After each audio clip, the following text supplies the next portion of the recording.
Yang terhormat kepada Bapak Fikri dan Ibu Ike, perkenalkan nama saya Ella Apriana Hutauruk dengan NIM 210121600449.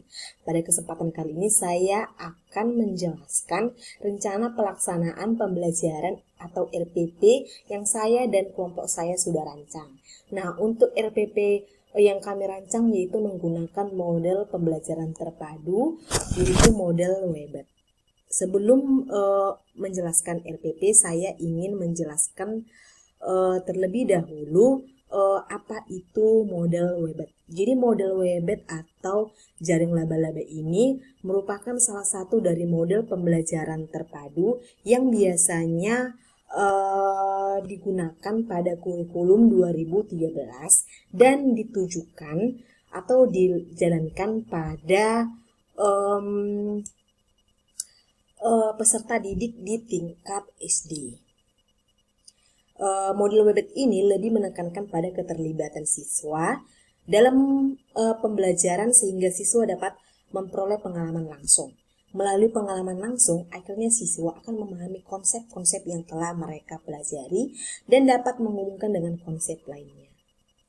Selanjutnya, untuk ciri-ciri model Weber ini, yang pertama yaitu berpusat pada siswa, kedua memberi pengalaman langsung, ketiga pemisahan mata pelajaran yang begitu jelas, yang keempat bersifat fleksibel, yang kelima hasil pembelajaran sesuai bakat dan minat siswa, dan yang keenam menggunakan prinsip belajar sambil bermain yang menyenangkan untuk siswa. Untuk langkah-langkahnya sendiri yaitu yang pertama menentukan tema, yang kedua mengembangkan sub-sub tema tersebut, dan yang ketiga terakhir yaitu mengembangkan aktivitas belajar. Nah, di sini saya akan menjelaskan RPP model Weber yang saya dan kelompok saya sudah rancangkan. Untuk sekolahnya kami memilih SD Min 2 Malang di kelas 5 semester 2 dengan tema udara bersih bagi kesehatan dan subtema yang kedua yaitu pentingnya udara bersih bagi pernapasan. Pembelajaran ini pada pembelajaran ke-1, fokus pembelajaran pada 4 mata pelajaran yaitu IPA, IPS, Bahasa Indonesia, dan Pendidikan Kewarganegaraan. Alokasi waktu yaitu satu pertemuan di mana 1 jamnya itu 1 jam pelajaran itu 35 menit.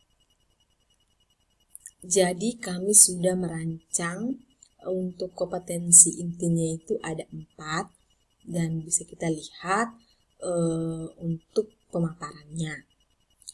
Lalu kami juga sudah merancang untuk kompetensi dasar, indikator, dan nilai karakternya yang kami bagi menjadi 4 bagian sesuai dengan mata pelajaran yang sudah kami input.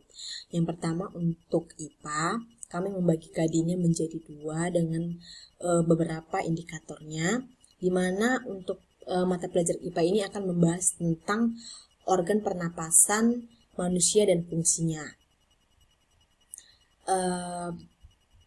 Jadi begini tampilan dari KD indikator dan nilai karakter untuk mata pelajaran IPA. Lanjut, yang kedua yaitu untuk KD indikator dan nilai karakter pada bahasa Indonesia. Kami membagi atau merancang menjadi 2 KD, yaitu 32 dan 42 sama seperti IPA yang sebelumnya. Dan ini akan membahas tentang unsur-unsur pada teks bacaan yang ada di buku paket. Nah, unsur-unsur itu tentang pertanyaan apa, di mana, kapan, siapa, mengapa, dan bagaimana. Jadi begini tampilan dari KD indikator nilai karakter pada pelajaran bahasa Indonesia.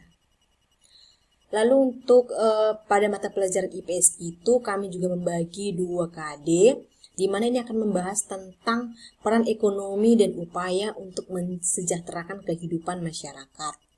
Jadi beginilah tampilannya untuk KD indikator dan nilai karakter pada mata pelajaran IPS. Dan yang terakhir yaitu untuk KD indikator dan nilai karakter mata pelajaran pendidikan kewarganegaraan. Kami merancang ada 4 KD di mana ini akan membahas tentang hak, kewajiban, dan tanggung jawab sebagai warga negara. Jadi beginilah tampilannya. Seperti itu.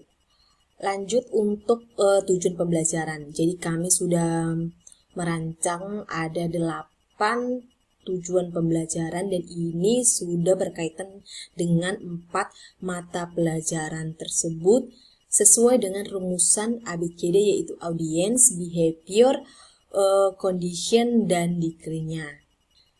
Kemudian untuk materi pembelajarannya. Nah, untuk IPA kami membahas organ pernapasan manusia, IPS pengaruh kegiatan ekonomi terhadap tingkat kesejahteraan masyarakat, Bahasa Indonesia menganalisis teks bacaan, dan pendidikan kewarganegaraan yaitu hak, kewajiban, dan tanggung jawab. Nah, untuk modelnya itu kami menggunakan model cooperative learning. Kenapa cooperative learning? Karena materi ini mengajak peserta didik untuk berdiskusi dalam bentuk kelompok-kelompok kecil dengan kemampuan yang berbeda-beda. Nah, untuk pendekatannya, kelompok kami menggunakan pendekatan saintifik. Penjelasannya dapat bisa kita lihat. Metodenya yaitu tanya jawab, demonstrasi, penugasan, diskusi, dan ceramah. Untuk medianya itu ada buku cetak, teks, PowerPoint, video animasi tentang skema proses pernapasan manusia yang akan kami rancang nantinya. Untuk sumber belajarnya kami menggunakan buku dari Heni Kusmawati sesuai dengan tema yang kami buat yaitu udara bersih bagi kesehatan. Nah, untuk kegiatan pembelajarannya itu kami bagi menjadi 3 yaitu untuk pendahuluannya, berikut deskripsi langkah-langkahnya yang akan kami berikan alokasi waktu 5 menit. Kemudian untuk kegiatan intinya berikut langkah-langkahnya dan pembelajaran itu, modul pembelajaran WebEd itu kami letakkan pada kegiatan inti. Nah, kita bisa lihat langkah-langkah dan deskripsinya. Nah, untuk penutupnya kami juga sudah merancang berikut deskripsi langkah-langkahnya di mana nanti guru akan menyimpulkan hasil pembelajaran yang dilaksanakan pada pertemuan tersebut dan untuk alokasi waktunya ada 25 menit. Untuk evaluasi atau penilaian pembelajaran kami membagi menjadi 4 aspek yaitu sikap spiritual, sosial, pengetahuan, dan keterampilan. Berikut rinciannya. Lalu kami juga menyediakan remedial dan pengayaan. Dan untuk penjelasan lebih lengkapnya lagi tentang penilaian dan rubiknya dapat bisa kita lihat pada tampilan berikut. Untuk penilaian spiritualnya, sosial, pengetahuan, dan keterampilannya. Demikianlah yang bisa saya sampaikan tentang rancangan pelaksanaan pembelajaran model WebEd yang saya dan kelompok saya telah buat. Mohon maaf jika ada kesalahan kata. Atas kesempatannya saya ucapkan terima kasih.